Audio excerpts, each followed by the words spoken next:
Salut, c'est Karine et aujourd'hui on va voir comment créer un profil LinkedIn et l'optimiser. Ok, on est en 2023 et il est clairement temps que tu rejoignes LinkedIn si c'est pas déjà fait. Si tu ne connais pas du tout ce réseau social, je t'ai concocté une vidéo qui t'explique l'entièreté de l'outil en 5 minutes. Tu la trouveras en description. Mais pour résumer rapidement, LinkedIn ça te permet de créer un réseau professionnel et donc de trouver des opportunités professionnelles et ou de te faire connaître. Et le meilleur dans tout ça, c'est que rien qu'optimiser ton profil LinkedIn t'apportera des opportunités. Alors tu ferais mieux de ne pas passer à côté. Alors, créer son profil LinkedIn, comment ça fonctionne? C'est simple, tu dois juste rentrer comme information ton mail, ton nom, ton prénom, ce que tu fais dans la vie et où. Si tu es étudiant, il te suffit de mettre ce que tu étudies plutôt que ton travail. Ici, je vais créer un profil étudiant, donc hop. LinkedIn te demandera peut-être juste ton numéro de téléphone pour confirmer que tu es un vrai profil. Parce que tu verras vite qu'il y a des faux comptes sur LinkedIn. Mais ça, c'est un autre univers. Donc, comme tu peux le voir, tu peux tout de suite spécifier si tu cherches un travail. Je te conseille de le spécifier après avoir optimisé ton profil LinkedIn. C'est toujours mieux quand ton profil est aguicheur. Tu peux voir ton profil LinkedIn comme la vitrine d'un magasin. Tu seras beaucoup plus interpellé par un magasin dont la vitrine a été soignée qu'un autre. Pour continuer, tu pourras aussi ajouter des contacts de ton adresse email. À toi de voir ce que tu préfères là-dessus.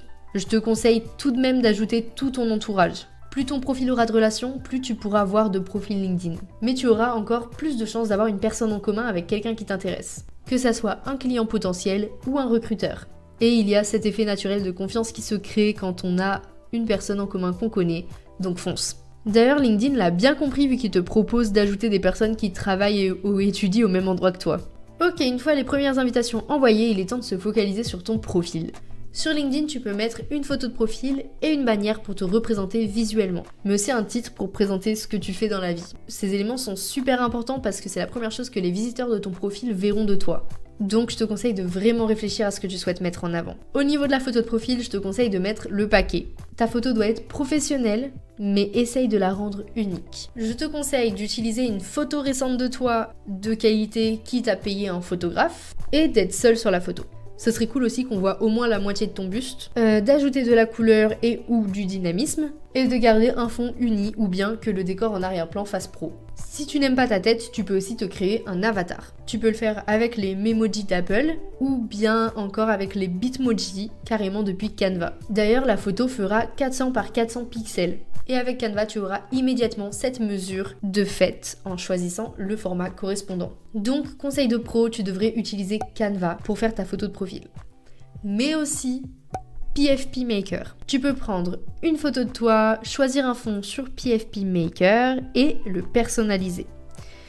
Et ensuite, une fois que c'est fait, tu peux rajouter un effet sur Canva, comme un cercle autour de la photo. Hop. Il te suffit de télécharger la photo et tu peux l'ajouter. Et voilà le résultat final. Tu passes d'une photo pro basique à une photo qui sort du lot tout en restant pro. Et enfin, à toi de choisir les centres d'intérêt que tu souhaites suivre. Tu pourras retrouver leur actualité dans ton feed et donc te tenir au courant des sujets qui t'intéressent. Ok, maintenant que ton profil est créé, il faut le compléter. Ça fait partie de la phase optimisation. Un profil complet fait plus sérieux. Et en plus, tu peux mettre en avant ce que tu veux que les personnes sachent sur toi au premier coup d'œil. Donc tu peux ajouter tes expériences si tu en as. Si tu es étudiant et que tu n'as pas d'expérience du tout, c'est pas grave. On a tous commencé avec un CV vierge. Dans ce cas-là, il faudra encore plus compléter le reste de ton profil pour montrer ta motivation. Alors ici, je vais mettre que je suis à mon compte à côté de mes études, donc que ça soit tes études ou ton travail, pense à apporter des précisions sur ce que tu fais. En fait, tout comme si tu complétais un CV ou une lettre de motivation.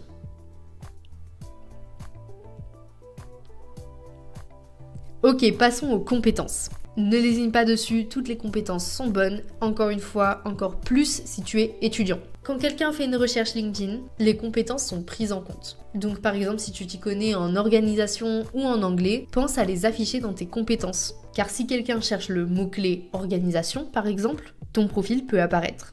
On va pas jusqu'à tricher bien sûr, mais ce qui te correspond vraiment. Si tu sais seulement coder Hello World en JavaScript, JavaScript ne fait pas partie de tes compétences. Désolée de te l'apprendre. Et donc, plus tu auras d'expérience, plus tu pourras enlever les compétences comme organisation et te concentrer sur les compétences que tu as pu acquérir, comme motion design pour mon profil par exemple. pense à ajouter une présentation de toi. Comme tes expériences et ton éducation sont déjà sur ton profil, t'as pas besoin de faire un résumé de tout ça. La présentation, c'est plutôt le moment de montrer ta personnalité. D'ailleurs, avant de la créer, pense à revoir ton titre LinkedIn.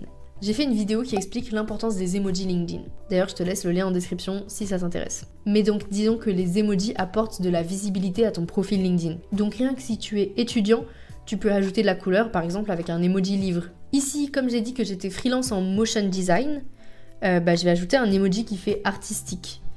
Bon, vu que j'aime bien les couleurs, je vais mettre ça. Ensuite, tu peux rendre ton titre plus fun et donc te démarquer des autres.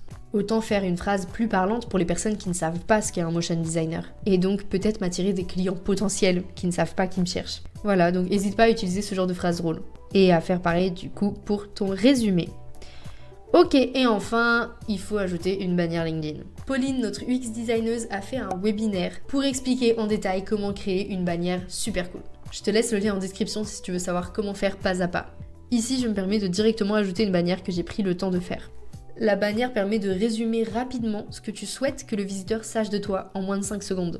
Quand tu l'as fait, tu dois donc penser à ce que tes clients potentiels ou les recruteurs souhaitent voir ou lire. Bon bah voilà, je pense que c'est tout. J'aimerais bien voir à quoi ressemble ton profil LinkedIn après avoir regardé cette vidéo. Et vraiment, je le pense. Envoie-moi un message LinkedIn et ça me fera super plaisir. Si la vidéo t'a plu, pense à t'abonner, ça fait toujours plaisir. Et bien sûr, si tu as des questions, je t'attends en commentaire. À bientôt pour d'autres vidéos.